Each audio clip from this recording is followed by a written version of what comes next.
नमो उवाचायाणं नमो लोये सौवसागुणं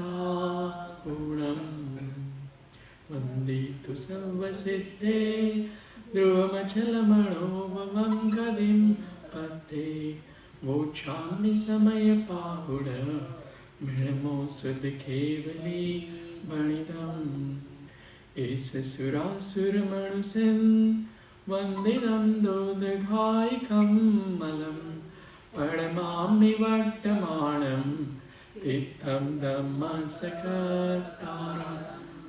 सुर असुर नरपति वन्दने प्रविनष्टघाती कर्मणे प्रणमन करो हो धर्म करता तीर्थ श्री महावीरने अनंतान परम सिद्ध परमेष्टि भगवंतोनी जय हो 24 तीर्थंकर भगवंतोनी जय हो आचार्य श्री कुंकुन स्वामी अमृतचंद्र स्वामी जयसेन स्वामी जी जय हो वर्तमान में विचलित सर्वाचार्य उपाध्याय साधु भगवंतोनी जय हो सद्गुरु देवनी जय हो परम कृपाळु देवनी जय हो आप सर्वમાં વિદ્યમાન દ્રવ્ય સ્થિતિ શુદ્ધ આત્મ તત્વની જય હો જય જય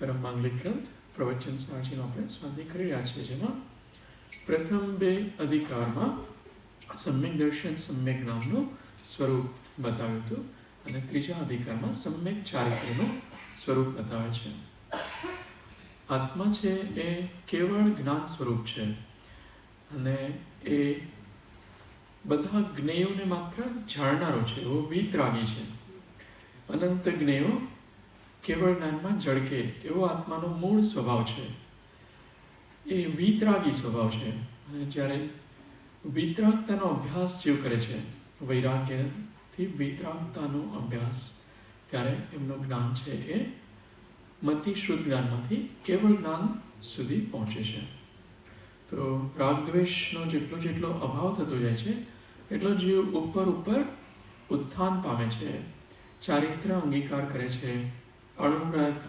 પછી પ્રતિમાઓ દિગ્વ્રત દેશવ્રત અનર્થદંડ વ્રત સામાયિક વ્રત પૌષદ ઉપવાસ બહુ ઉપભોગ પરિમાણ અતિથિ પરિસંવાદ અથવા વૈયાવ્રત્ય એ બધા વ્રતો અંગીકાર કરે છે પછી 5 મહાવ્રતો અંગીકાર કરે છે 28 મૂળ ગુણો અંગીકાર કરે છે અને વિતરાગ દશાને પ્રાપ્ત કરે છે તો આ બધી ગાથાઓ એનું સૂચન કરે છે આપણે થોડી ગાથાઓ જોયેલી એમાં વિષય હતો 216 સુધી આપણે વાંચ્યું હતું 215 સુધી વાંચ્યું હતું અહીંથી આ પારાયણ રૂપે લઈએ 211 થી જો છેદ થાય પ્રયત્ન સકૃતકાયની ચેષ્ટા વિશે આલોચના પૂર્વક ક્રિયા કર્તવ્ય છે તે સાધુને છેદોપયુક્ત મુનિ શ્રમણ વ્યવહાર વિજ્ઞ કને જઈ નિજ દોષ આલોચન કરી શ્રમણોપદિષ્ટ કરે વિધિ પ્રતિબંધ પરિત્યાગી સદા અધિવાસ અગર વિવાસમાં મુનિરાજ વિહરો સર્વદા થઈ છેદહીન શ્રામણ્યમાં જે શ્રમણ જ્ઞાન દગા દિખે પ્રતિબદ્ધ વિચરે સર્વદા ને પ્રયત ગુણ ગુણો વિશે શ્રામણ્ય છે પરિપૂર્ણ ત્યાં મુનિ ક્ષપણ માહે નિવાસ સ્થાન વિહારવા ભોજન મહી ઉપદી શ્રમણ વિકથા મહી પ્રતિબંધને ઈચ્છે નહીં સુધી વાંચેલું આપણે ઘણી ગાથાઓ આજે લઈશું આમાં એ કહે છે કે જે સામાયિક ચારિત્ર છે એમાં ક્યારેય દોષ લાગે છે તો એ આલોચનાપૂર્વક એ ક્રિયા કરીને એ દોષને દૂર કરે છે બહિરંગ દોષ હોય તો આલોચનાથી એને દૂર કરે છે અને સ્થાપન કરે છે છેદો સ્થાપન અને જો કોઈ અંતરંગ દોષ હોય જે ઉપયોગમાં દોષ હોય, વિચારોમાં દોષ હોય, જે દોષ થોડો વધારે પ્રકારનો હોય, એને પ્રાયશ્ચિત, જે ગુરુ પ્રાયશ્ચિત આપે છે, એનાથી દૂર કરે છે. મુનિ જીવન દરમિયાન 28 મૂળ ગુણો પાલન કરવા દરમિયાન એ જે વસ્તિકાદિમાં રહે છે, જે અલગ અલગ સ્થાનમાં રહે છે, ગુરુ સાથે કે ગુરુથી દૂર કે એકાંતમાં, ત્યાં પણ એ કોઈ પણ સ્થાનમાં રાગ નથી કરતો. એમાં એ વૈરાગ્ય ભાવ હોય છે. એમને આહારનું તો સહજ હોય છે કે આહાર મુનિ મહારાજનો છે, પણ એ આહાર પણ એવો કરે છે કે જેમાં જેથી એ પ્રતિબંધ ન થઈ જાય, એમાં રાગ ન થઈ જાય, એ પ્રકારે આહાર ક્રિયા કરે છે. જેમ કે મુનિ મહારાજ આવ્યા, આપણે આહારદાનનો અવસર મળ્યો તો એમને હજુ તો પહેલી જ અંજલિ હતી, એમાં વાળ આવી ગયો. એ જે જગ હતું એમાં અંદરમાં હશે, જે અંદર છેદ હોય ને એમાં વાળ હશે. પહેલી જ અંજલિમાં એને હાથ બંધ કરીને બેસી ગયા. પછી એને કોઈ વિકલ્પ પણ નથી હોતો કે મારો આજે આહાર આવો થયો નહીં. આપણને દુઃખ થાય, પણ એમને એવું એમાં ભોજન પ્રત્યે કોઈ હવે પ્રતિબંધ નથી, હવે રાગ નથી. એ દશા સુધી એ જીવ પહોંચેલા હોય છે. અંતરાય થાય છે, પ્રસન્ન રહે છે. હા,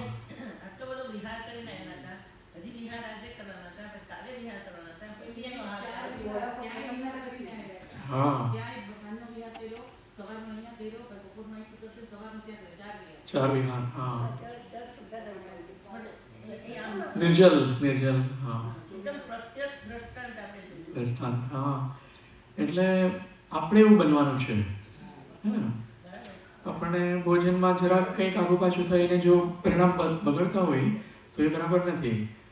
આપણે કેટલા ટાઈમથી ભોજન કરી રહ્યા છીએ? અનંતકાળથી. તો એક દિવસ આગા પાછળથી એ શું થઈ જવાનું? તો એક દિવસ ન મળે તો શું, અને સહજ ઉપવાસ નિયમ ધારણ કરીએ તો વધારે સારું છે. તો આપણે પણ એવું માનસ બનાવવાનું છે. એ જ ધીમે ધીમે ત્યાં સુધી પહોંચાડશે, મુનિ મહારાજની અવસ્થા સુધી, દશા સુધી. બધા પૂદગલો છે ને, આપણે ભોજન કરી શકીએ. આત્મા અણાહારી છે ને, જીવદ્રવ્ય અણાહારી છે. પૂદગલમાં જાય છે, એને આત્મામાં સહજ જણાય છે જ્ઞાન ભાવમાં. તો આસક્તિ ન હોય તો એ જ્ઞાન ભાવ વિશુદ્ધ જ્ઞાન ભાવ છે. ભોજન આહાર આદિમાં આસક્તિ હોય તો એનો ઉપયોગ અશુદ્ધ થઈ જાય છે. આપણે એમાં રહેવાનું છે.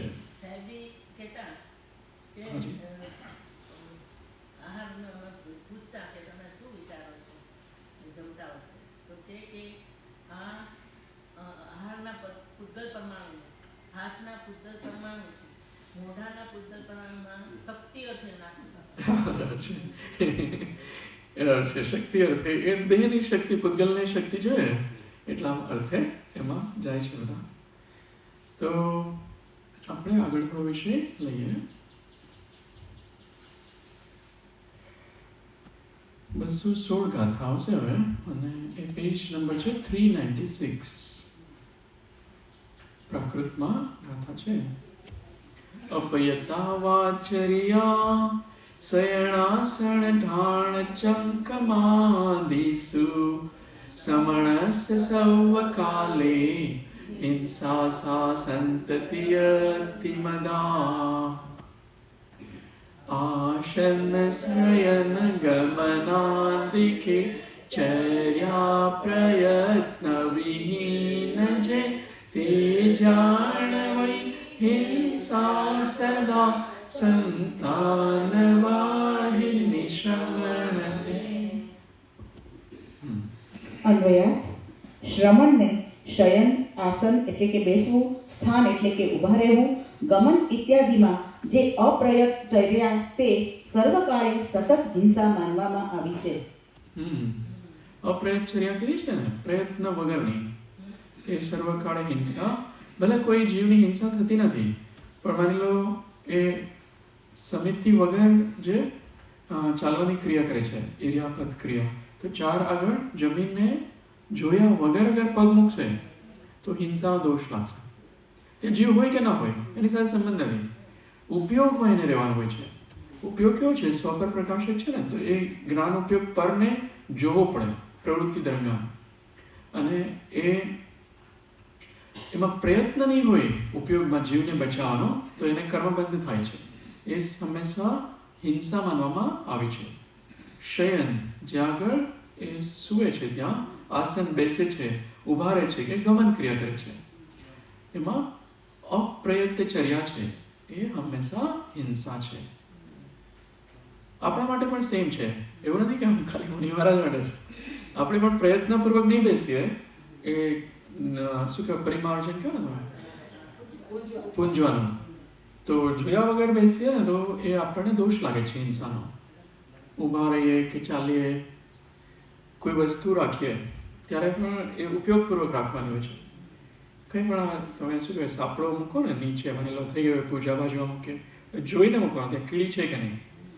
જોયા વગર મૂકે તો એ હિંસાનો દોષ નિયમથી લાગે છે. હા, હિંસા યત્નાચાર પૂર્વક જ પ્રવૃત્તિ કરવાની છે. તો એટલે એ જીવ જ્યારે પ્રયત્નપૂર્વક કરે છે ત્યારે હિંસા નથી થતી. એ પ્રયત્ન વગર જીવન જીવે છે ને, ઉપયોગ વગર, ત્યારે હિંસા થઈ જાય છે. ટીકા. અશુદ્ધ ઉપયોગ ખરેખર છેદ છે, કારણ કે શુદ્ધોપયોગ રૂપ શ્રામણ્યનું છેદન એટલે કે છેદાવું થાય છે, અને તે જ અશુદ્ધ ઉપયોગ જ હિંસા છે, કારણ કે શુદ્ધોપયોગ રૂપ શ્રામણ્યનું હિંસન એટલે કે હણવું થાય છે. માટે શ્રમણને જે અશુદ્ધ ઉપયોગ વિના હોતી નથી, એવી શયન, આસન, સ્થાન, ગમન વગેરેમાં અપ્રયત્નચર્યા એટલે કે આચરણ તે ખરેખર તેને બધાય કાળે સદાય સંતાનવાહિની હિંસા જ છે, કે જે હિંસા છેદથી અનન્યભૂત છે, એટલે કે છેદથી કોઈ જુદી વસ્તુ નથી. અશુદ્ધ ઉપયોગ હોય ને ત્યાં હંમેશા હિંસા જ હોય છે. અહીંયા અશુદ્ધ ઉપયોગ નહીં રીતે લેવાનો, કે પ્રયત્ન વગર જે ઉપયોગ છે ને, જોયા કર્યા વગર જે કંઈ ક્રિયા કરવામાં આવે છે, બધો અશુદ્ધ ઉપયોગ છે. ભાવાર્થ. અશુદ્ધ ઉપયોગથી શુદ્ધ ઉપયોગ રૂપ મુનિપણું એક છેદાતું હોવાથી, બે હણાતું હોવાથી, અને અશુદ્ધ ઉપયોગ એક છેદ જ છે, બે હિંસા જ છે. અને જ્યાં સૂવું, બેસવું, ઊભા રહેવું, ચાલવું વગેરેમાં અપ્રયત આચરણ હોય છે, ત્યાં નિયમથી અશુદ્ધ ઉપયોગ તો હોય જ છે, માટે અપ્રયત આચરણ તે છેદ જ છે, હિંસા જ છે. મુનિ મહારાજ એક પડખા પર જ શા માટે સૂવે? પડખું બદલે ને ત્યાં જીવ હોય તો એ મરી જાય ને, એટલે પડખું પણ ન ફરે. જોયા વગર પડખું પણ ન ફરે. આપણે કેટલા પડખા ફેરવતા હોય, એ પ્રમત્ત દશા છે. જો એટલે આપણી ભૂમિકામાં જો એ દોષ છે.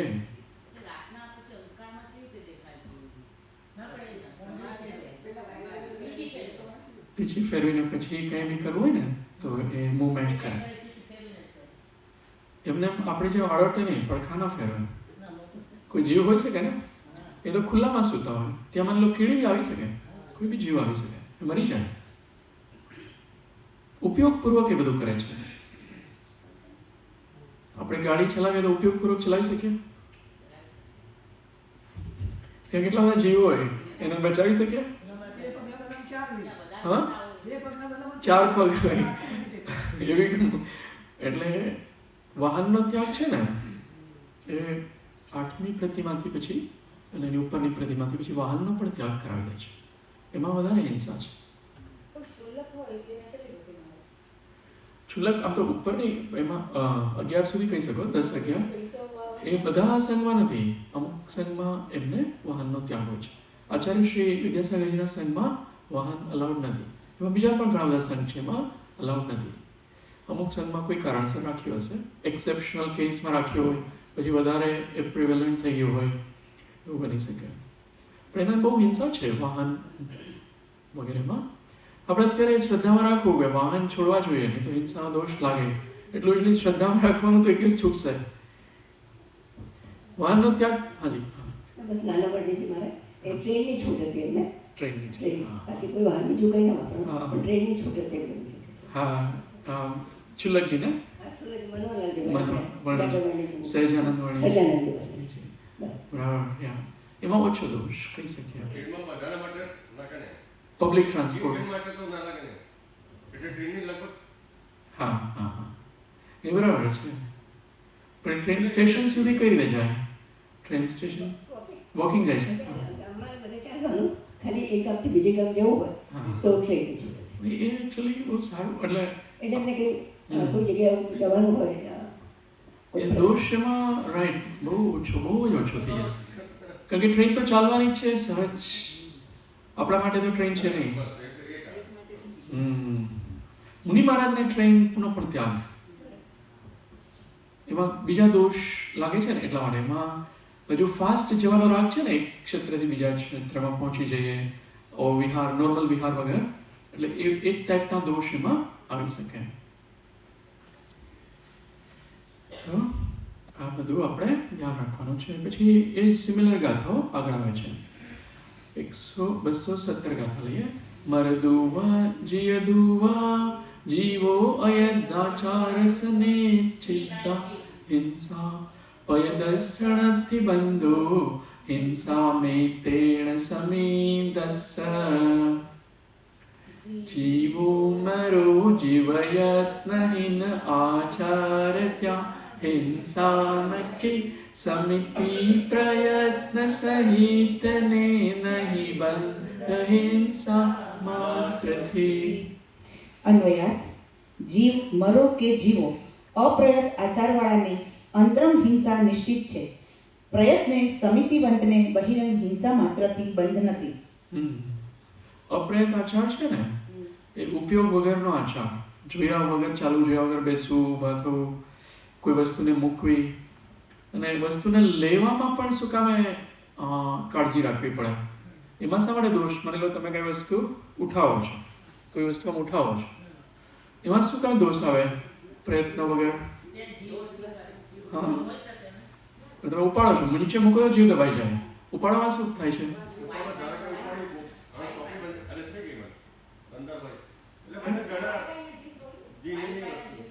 કઈ જીવ અપેક્ષા કદાચ એમાં નથી, પણ તમે હાથ લગાવો ને તો હાથથી દબાય છે ને અહીંયા, તો પેલા એને પૂંજન કરવું પડે, પછી હાથથી દબાવવા, પછી ઉચકાય. હા, અહીંયા સૂક્ષ્મ જીવો હોય છે. હા, પીછેથી કરો ને તો આ હાથ ઉપર પ્રેશર આવે ને, પ્રેશર આ વસ્તુ ઉપર આવે છે, ત્યાં જીવ હોય છે, એટલે પેલા એને પૂંજણીથી પ્રમાણિત કરે. ઉપાડવામાં પણ ધ્યાન રાખવાનું, મૂકવામાં તો દબાઈ જાય બીજી રીતે, પણ તોય ધ્યાન રાખવાનું. ટીકા: અશુદ્ધ ઉપયોગ તે અંતરંગ છેદ છે. પર પ્રાણોનો વ્યપરોપ એટલે કે બીજાના પ્રાણોનો વિચ્છેદ તે બહિરંગ છેદ છે. તેમાં અંતરંગ છેદ જ વિશેષ બળવાન છે, બહિરંગ છેદ નહીં. કારણ કે પર પ્રાણોના વ્યપરોપનો સદ્ભાવ હો કે અસદ્ભાવ હો, અશુદ્ધ ઉપયોગ વિના જે હોતો નથી એવા અપ્રયત આચાર વડે પ્રસિદ્ધ થતો એટલે કે જાણવામાં આવતો અશુદ્ધ ઉપયોગનો સદ્ભાવ જેને વર્તે છે તેને હિંસાના સદ્ભાવની પ્રસિદ્ધિ સુનિશ્ચિત છે. અને તેવી રીતે અશુદ્ધ ઉપયોગ વિના જે હોય છે એવા પ્રયત આચાર વડે પ્રસિદ્ધ થતો એટલે કે જાણવામાં આવતો અશુદ્ધ ઉપયોગનો અસદ્ભાવ જેને વર્તે છે તેને પરપ્રાણોના વ્યાપારોના સદ્ભાવમાં પણ બંધની અપ્રસિદ્ધિ હોવાને લીધે હિંસાના અભાવની પ્રસિદ્ધિ સુનિશ્ચિત છે. આમ હોવા છતાં, અર્થાત અંતરંગ છેદ જ વિશેષ બળવાન છે, બહિરંગ છેદ નહીં. એમ હોવા છતાં બહિરંગ છેદ અંતરંગ છેદનું આયતન માત્ર હોવાથી તેને બહિરંગ છેદને સ્વીકારવો, માનવો તો જોઈએ જ. અહીંયા એક છે કે જે અશુદ્ધ ઉપયોગ છે ને એનાથી હિંસા નિયમથી થાય છે, અને જે બહારમાં જે ક્રિયા કરીએ છીએ એમાં જીવ મરે અથવા ન મરે, અશુદ્ધ ઉપયોગ નહીં હોય તો હિંસાનો દોષ નહીં લાગે. કહી દે કે એ ચાલે છે ત્યારે એને અશુદ્ધ ઉપયોગ નથી, એટલે બહુ જોઈને કાળજીપૂર્વક ચાલી રહ્યા છે, અચાનક કોઈ જીવ પગ નીચે આવી જાય છે ઉડીને અને એનું મરણ થાય છે, તો પણ એને હિંસાનો દોષ નથી લાગતો. એના ભાવ જે છે ને એ શુદ્ધ છે, કોઈ પણ જીવ મરે નહીં એવો એનો અંતરંગમાં ભાવ છે, અને કાળજીપૂર્વક પ્રયત્નપૂર્વક ચાલે છે, યત્નાચારપૂર્વક પ્રવૃત્તિ કરે છે, એટલે એને દોષ નથી લાગતો. જીવ મરી જાય છે તો પણ દોષ નથી લાગતો, પણ જે જોયા વગર ચાલે છે એને દોષ લાગે છે. હા, પ્રાયશ્ચિત કરે છે, કારણ કે એના ભાવ એટલા કોમળ છે ને, એટલે એનું પ્રાયશ્ચિત કરે છે તો જ એ એ હિંસાથી બચે છે. એટલે એનો ઉપયોગ નિરંતર શુદ્ધ છે. હિંસા પહેલા અને હિંસા પછી એ શુદ્ધવાળા ભાવ ચાલી રહ્યા છે. એને ખેદ થાય છે કે અચાનક આ જીવ આવી ગયો અને મરણ થઈ ગયું, એનો એને ખેદ છે. એટલે પ્રતિક્રમણ પણ કરે છે ને. પ્રતિક્રમણ કોઈ પણ વિહાર કરે ને ત્યારે પછી એનો પ્રતિક્રમણ હોય છે, વિહાર પહેલા અને પછી. પ્રાણનો વ્યપ્રોપ સદભાવમાં એટલે એનો ઘાત થઈ જાય છે. પર પ્રાણોના વ્યપ્રોપ સદભાવમાં પણ બંધની અપ્રસિદ્ધિ હોવાને લીધે હિંસાના અભાવની પ્રસિદ્ધિ સુનિશ્ચિત છે. એનો પ્રાણનો ઘાત રૂપે લીધું છે. ઘાત થઈ જાય છે તો એ હિંસાનો અભાવ બતાવ્યો છે. જો હાઇલાઇટ કરું છું, વ્યપ્રોપના સદભાવમાં અશુદ્ધ ઉપયોગનો અસદભાવ જેને વર્તે છે. અશુદ્ધ ઉપયોગ નથી, ખ્યાલ આવે છે ને, એ પ્રયત્નપૂર્વક ચાલે છે એટલે અશુદ્ધ ઉપયોગ નથી. તો પ્રાણનો ઘાત થઈ જાય છે. પર પ્રાણના વ્યપ્રોપના સદભાવ એનો ઘાત રૂપે લીધું છે. પર પ્રાણનો ઘાત થઈ જાય છે તો પણ બંધની અપ્રસિદ્ધિ હોવાને લીધે, કર્મનો બંધ નથી, બંધની અપ્રસિદ્ધિ છે.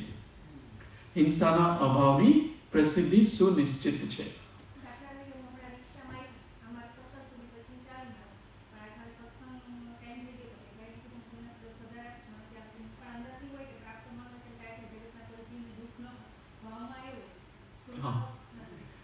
એનાથી હિંસાવાળાનો દોષ ઓછો લાગે છે. એમાં જે કર્મનો અનુભાગ બંધ પડે છે ને, એ મંદ અનુભાગ વાળો કર્મ બંધ થશે. કારણ કે વાહનનો જે ઉપયોગ કર્યો છે ને એ જલ્દી, એટલે પુણ્યનો પણ આશરો થશે. કારણ કે પરિણામ કોઈ શુભ ક્રિયા કરવાના છે એટલે પુણ્યનો આશરો પણ થાય છે. એ સમયે પાપનો આશરો પણ થાય છે. આ ક્રિયા દરમિયાન જે ગમનની ક્રિયા છે દરમિયાન બંને કર્મ બંધાય છે, પણ પુણ્યનો આશરો વધારે અનુભાગ વાળો બંધાય છે. આપણે પૂજા કરવા આવતા હોય ત્યારે પણ જલ્દી આવીએ તો પુણ્ય એ અર્થે આવીએ છીએ અહીંયા, તો એમાં પુણ્યનો આશરો વધારે હોય છે. ભાવાર્થ શુદ્ધોપયોગનું હણાવવું તે અંતરંગ હિંસા, અંતરંગ છેદ છે. અને બીજાના પ્રાણોનો વિચ્છેદ થવો તે બહિરંગ હિંસા, બહિરંગ છેદ છે. જીવ મરો કે ન મરો, જેને અપ્રયત આચરણ છે તેને શુદ્ધોપયોગ હણાતો હોવાથી અંતરંગ હિંસા થાય જ છે. અને તેથી અંતરંગ છેદ થાય જ છે. જેને પ્રયત આચરણ છે તેને પરપ્રાણોના વ્યપરોપ રૂપ બહિરંગ હિંસાના, બહિરંગ છેદના સદભાવમાં પણ શુદ્ધોપયોગ નહીં હણાતો હોવાથી અંતરંગ હિંસા થતી નથી અને તેથી અંતરંગ છેદ થતો નથી. એ જ ભાવાર્થમાં લખ્યું છે. પર પ્રાણોના વ્યપરોપ રૂપ બહિરંગ હિંસા થાય છે, એના સદભાવમાં શુદ્ધોપયોગ નહીં હણાતું હોવાથી, શુદ્ધોપયોગમાં રહે છે જીવ, તો અંતરંગ હિંસા થતી નથી. તેથી અંતરંગ છેદ થતો નથી અને કર્મબંધ થતો નથી. અહીંયા ફૂટનોટ વાંચો, અશુદ્ધ ઉપયોગ વિના, નીચે લખ્યું છે ને એ વાંચવાનું છે. અશુદ્ધ ઉપયોગ વિના અપ્રયત આચાર કદી હોતો નથી. માટે અપ્રયત આચાર જેને વર્તે છે તેને અશુદ્ધ ઉપયોગ અવશ્ય હોય જ છે. આ રીતે અપ્રયત આચાર વડે અશુદ્ધ ઉપયોગ પ્રસિદ્ધ થાય છે, જાણવામાં આવે છે. 2. અશુદ્ધ ઉપયોગ ન હોય ત્યાં જ પ્રયત આચાર વર્તે છે. માટે પ્રયત આચાર વડે અશુદ્ધ ઉપયોગનો અસદભાવ પ્રસિદ્ધ થાય છે, જાણવામાં આવે છે. અશુદ્ધ ઉપયોગ નહીં હોય ને તો અપ્રયત આચાર થતો નથી. આપણે બહુ કાળજીપૂર્વક બધી ક્રિયાઓ કરીએ તો આપણને દોષ નથી લાગતો અથવા અલ્પ દોષ લાગશે. એટલે આ જીવન એવું છે, બધી જગ્યાએ માન લો માઇન્સ છે. પેલા બોમ્બ નહીં, એ ઘણી વાર મૂવીમાં બતાવે, બધા અંદર સેટ કરેલા હોય, તમને દેખાય નહીં, એના ઉપર પગ મૂકો તો ઉડી જવાય. એવી રીતે બધી જગ્યાએ આપણે અપ્રમત રૂપે પગ મૂકીએ તો આપણે ઉડી જઈએ. એટલે પ્રમત રૂપે, અથવા અહીંયા લખ્યું છે એ શબ્દ છે ને અપ્રયત, પ્રયત અને અપ્રયત આચરણ, અપ્રયત રૂપ ન હોવા જોઈએ આપણે. એટલે બધી ક્રિયામાં એવું એટલું સતર્ક રહેવાનું છે. નિરંતર પ્રયત્ન, જીવને બચાવવાવાળા ભાવ નિરંતર હોવા જોઈએ કે આ ક્રિયા કરું છું, મારાથી કોઈ જીવ તો હણાઈ નથી જતો ને, તો એ હણાઈ નહીં એવો ભાવ નિરંતર હોવો જોઈએ. હણાઈ જાય ને તો હિંસા થાય. પ્રયત્નશીલ નિરંતર રહેવાનું છે. અગાથા બહુ જ જાણીતી છે, અગાથા યાદ રાખવાની. જીવો મરો જીવો, યત્નહીન આચાર ત્યાં હિંસા નથી. યત્નહીન એટલે પ્રયત્નહીન, એ રીતે બી લઈ શકો. પ્રયત્નહીન આચાર છે ત્યાં હિંસા નક્કી છે. જીવ મરે કે ન મરે, પ્રયત્ન નથી કરતા એટલે હિંસા નક્કી જ છે. અને સમિતિ પ્રયત્ન સહિતને નહીં બંધ હિંસા માત્રથી. જે સમિતિપૂર્વક બધી ક્રિયા કરે છે એને કર્મનો બંધ થતો નથી. યાદ રહી જશે ને આ ગાથા? ખાસ યાદ રાખવા જવાની છે. 217.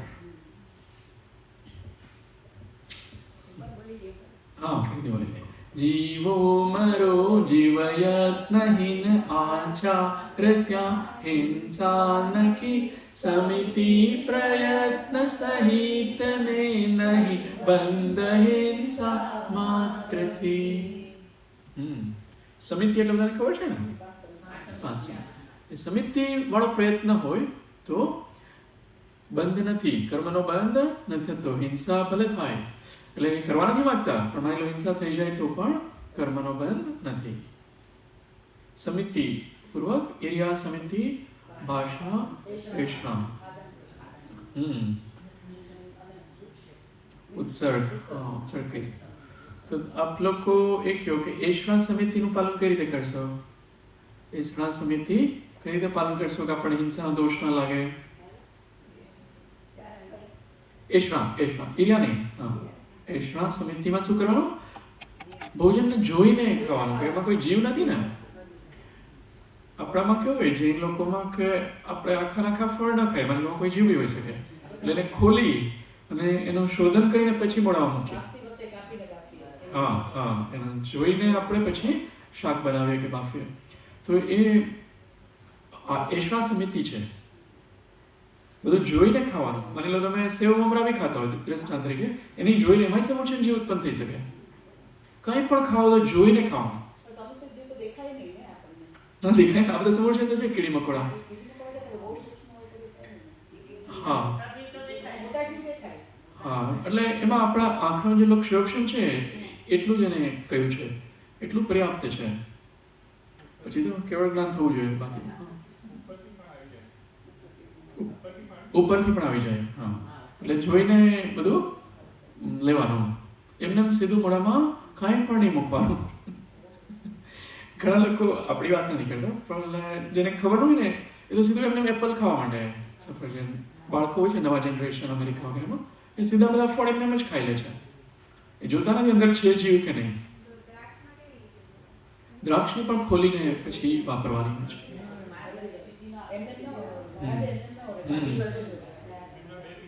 બે પીસ કરવાના.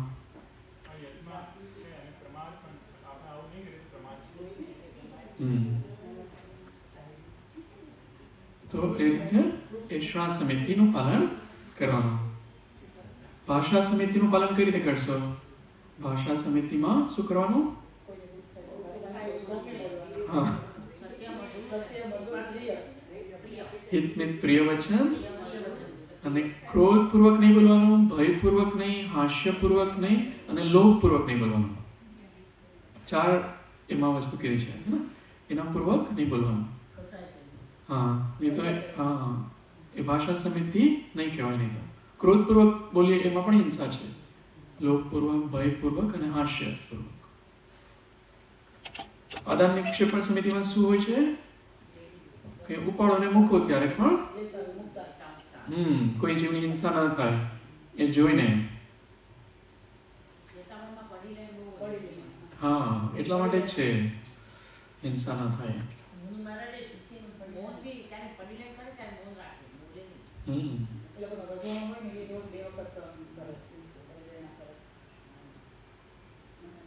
એક ગાથા લેવી છે, એટલે લઈએ. પછી આપણે પ્રયોગ વાંચી લઈએ, પછી ત્યાં વિરામ લઈશું, અંતમંગલ લઈશું. અયદાચારો સમણો છસ્સુ વિકાય સુવદ કરોતી મંદો ચરદી જદમ જદી નિચ્છમ કમલમ વજલે નિરુવલેવો મુનિયત્નહીન આચારવન છકાયનો હિંસક કયો જલ કમલવત નિર્લેપ ભાખ્યો નિત્ય યત્ન સહિત જો. અન્વયાર્થ અપ્રયત આચારવાળો શ્રમણ છએ કાય સંબંધી વધનો કરનાર માનવામાં કહેવામાં આવ્યો છે. જો સદા પ્રયત્નપણે આચરણ કરે તો જળમાં કમળની માફક નિર્લેપ કહેવામાં આવ્યો છે. એ પ્રયત્ન રૂપ આચરણ કરે ને બધા આચરણ, તો એ બંધાતું નથી. જેમ જળ અને કમળ બે હંમેશા જુદા જ રહે છે. પાણીનો પ્રવેશ કમળમાં નથી થઈ શકતો, એવું એની બધી પાંખડીઓ એવી હોય છે. એવી રીતે મુનિ મહારાજને પણ કર્મનો બંધ થતો નથી જો પ્રયત્ન પણ આચરણ કરે તો. કોઈ પણ જીવની હિંસા ન થાય એવો પ્રયત્નપૂર્વક આચરણ શ્રવણ કરે તો એ જળ કમળવત્ત છે. હમણાં જે 3 મુનિ મહારાજ હતા ને, તો ઉત્સર્ગ સમિતિ હોય શુદ્ધિ માટે, તો એ આ કયું ગાર્ડન છે, મુકુંદ વાટિકા, એ જગ્યાએ બધું સ્થાન જોઈને પછી વિસર્જન કરે. તો ત્યાં આપણે શું છે કે બાથરૂમ ને આ બધું વાપરીએ છીએ ને, એમાં પાઇપની અંદર જીવ છે કે નહીં ક્યાં ખબર છે, એટલે ફ્લશ કરવો વગેરે એમાં જીવની હિંસા થઈ જાય, એટલે એ લોકો એ ન વાપરે. બહાર જગ્યા જોવે એમાં કોઈ જીવ નથી, પછી મળમૂત્રનું વિસર્જન કરે. તો એ ઉત્સર્ગ સમિતિપૂર્વક કરે છે. તો બધા આચરણમાં 6 કાયના જીવોની હિંસા ન થાય એ રીતે એમનું આચરણ હોય છે. ટીકામાં છે ટીકા. અશુદ્ધ ઉપયોગ વિના જે હોતો નથી એવા અપ્રયત આચાર વડે પ્રસિદ્ધ થતો એટલે કે જાણવામાં આવતો અશુદ્ધ ઉપયોગનો સદભાવ હિંસક જ છે. કારણ કે 6 કાયના પ્રાણોના વ્યપરોપના આશ્રય થતા બંધની પ્રસિદ્ધિ છે. અને અશુદ્ધ ઉપયોગ વિના જે હોય છે એવા પ્રયત આચાર વડે પ્રસિદ્ધ થતો અશુદ્ધ ઉપયોગનો અસદભાવ અહિંસક જ છે.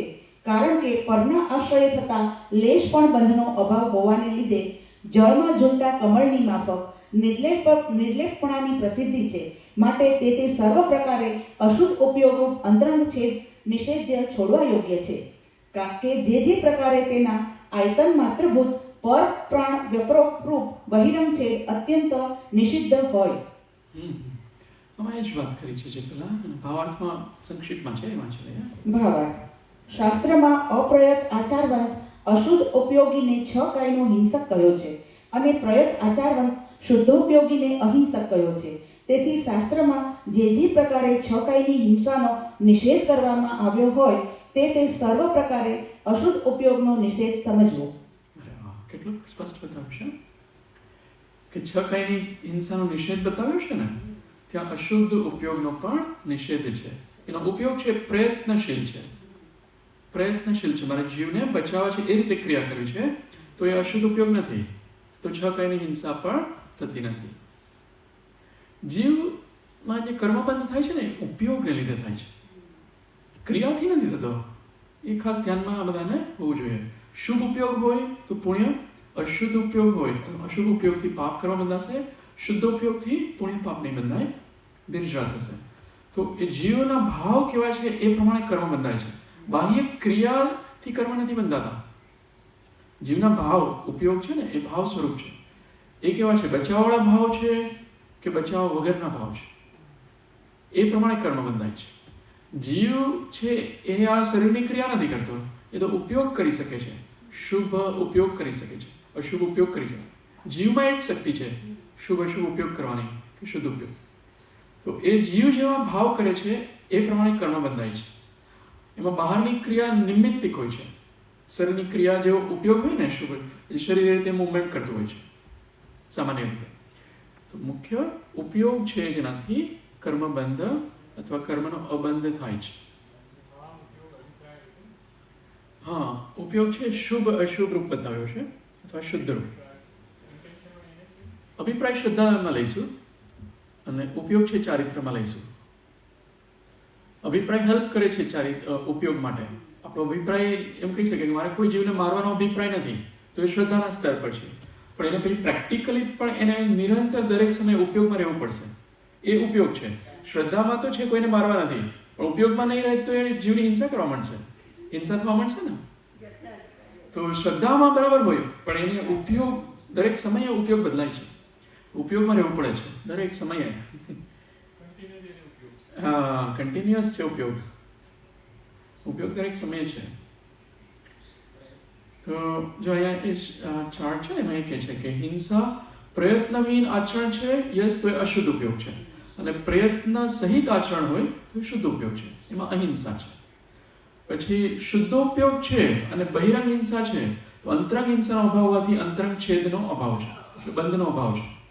શુદ્ધોપયોગ છે અને બહિરંગ હિંસા થઈ ગઈ તો પણ કર્મનો બંધ નથી થતો, અને અશુભ ઉપયોગ છે, અશુદ્ધ ઉપયોગ અને બાહ્ય હિંસા નથી છતાં પણ એને કર્મનો બંધ થાય છે.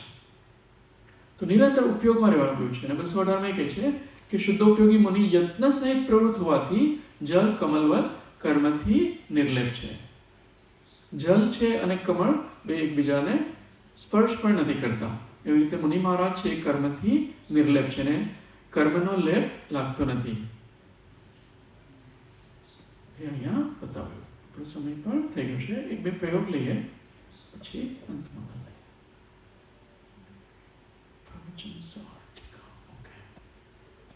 પ્રયોગ લઈએ. प्रयोग. अंतरंग कषाय शत्रु से बचे रहने के लिए परद्रव्य का प्रतिबंध विकल्प त्याग कर संक्लेश रहित होना. સંક્લેશ રહિત થવાનું શું કરીને અંતરંગ કષાય શત્રુથી બચીને ને પરદ્રવ્યનો પ્રતિબંધ વિકલ્પનો ત્યાગ કરી. અંદર કષાય ન હોવા જોઈએ તો જ આપણો ઉપયોગ શુદ્ધ રહેશે. આપણે ફાસ્ટ સુધામાં ચાલતા હોય, એકદમ ફાસ્ટ ચાલી અહીંથી અહીંયા જઈએ, શા માટે? કોઈક રાગ પડ્યો છે, કષાય છે એટલે. કષાય નહીં હોય ને તો એ જોઈને ચાલશે, કષાય હોય ને તો એ જોયા વગર ચાલે છે. ખ્યાલ આવે છે ને? કષાય છે કંઈક, એ તમે સોચજો કયો કષાય છે, પણ દરેક વખતે અલગ અલગ કષાય પણ હોઈ શકે. કંઈક પ્રાપ્ત કરવાનો કષાય હોય, હું ત્યાં જઈને કંઈક મારે મેળવી લેવું છે, કંઈક આ કરવું છે, પેલું કરવું છે, એ બધા કષાય હોય એટલે એ જોયા વગર દોડવા માંડે છે. હા, કાર્ય તો એ જોયા વગર આપણે ભાગવા માંડે. પણ એ રાગ એક હોય છે કંઈક કાર્ય કરવાનો.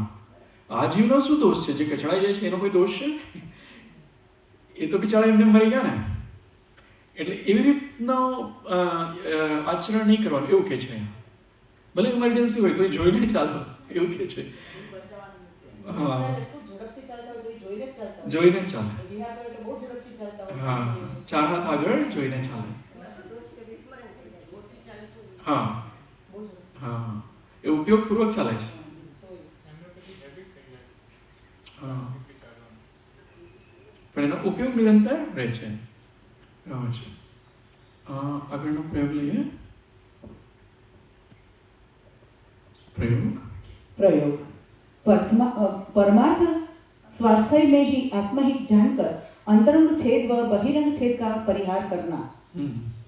અંતરંગ જે અશુદ્ધ ભાવ છે ને, અશુદ્ધ ઉપયોગ, એનો પરિહાર, એને ત્યાગ કરવાનો, અશુદ્ધ ઉપયોગનો ત્યાગ કરવાનો, અને બહારથી જે શરીરથી હિંસા થઈ જાય છે એનો પણ ત્યાગ પરિહાર કરવાનો કહે છે. તો પરમાર્થ સ્વાસ્થ્યમાં એ આત્મહિત થાય છે. આત્મહિત માટે આ રીતે કરવાનું. પછીની લાસ્ટ કથા આપણે લીધેલી, એનો પ્રયોગ વાંચીએ. प्रयोग.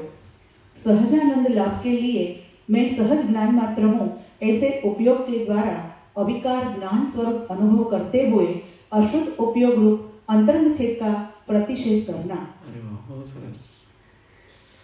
આપણે જ્ઞાન સ્વરૂપ અનુભવમાં રહેવાનું છે. જ્ઞાન ઉપયોગમાં જો અહીંયા લખ્યું છે ને, સહજ જ્ઞાન માત્ર હું એસે ઉપયોગ કે દ્વારા, આ પંચ લાઈન છે, આપણા માટે બહુ ઉપયોગી છે. જેટલો દિવસમાં જેટલો પણ સમય રહી શકાય એ આ સહજ જ્ઞાન માત્ર હું છું એ ઉપયોગમાં આવે. પછી ઉપયોગને બહાર નહીં લઈ જવાનું, પરદ્રવ્યમાં લઈ જવાની જરૂર નથી. એ જ્ઞાન સ્વભાવમાં રહેવાનું છે. તો જ્ઞાન સ્વભાવમાં રહેવાનું. હું જ્ઞાન સ્વભાવી છું એ રીતનો ઉપયોગ રહેવો જોઈએ. પ્રવૃત્તિ કરીએ ત્યારે સમિતિપૂર્વક કરવાની, અને બાકી ગુપ્તી છે એમાં નિરંતર મૌન રહેવાનું. જ્ઞાન સ્વભાવમાં ગુપ્તી છે ને એમાં પરદ્રવ્યને જોવાની જરૂર નથી. સમિતિ કોઈ ક્રિયા કરીએ ત્યારે જ પરદ્રવ્યને જોવા પડે છે. પ્રવૃત્તિમાં જ તમારે બહાર જોવું પડે છે. ગુપ્તીમાં કંઈ બહાર જોવાની જરૂર જ નથી. એટલે ગુપ્તી મુનિ મહારાજને જ હોય છે.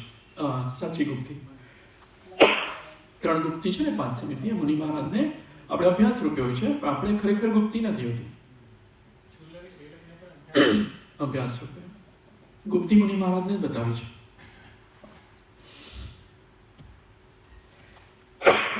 Excuse me. અંતમંગલ.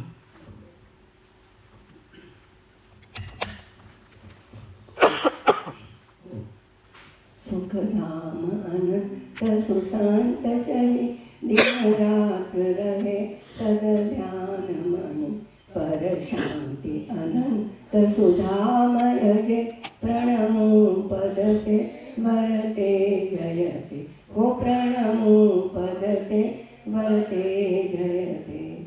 બોલો શ્રી મહાવીર સ્વામી ભગવાન કી જય. પંચ પરમેશ્વરી ભગવાન કી જય. परम कृपाणु देव की जय. सदगुरु देव की जय. सब संतन की जय. शुद्ध आत्मदेव की जय. ओम. કયો છે 3 વાર નમો કા.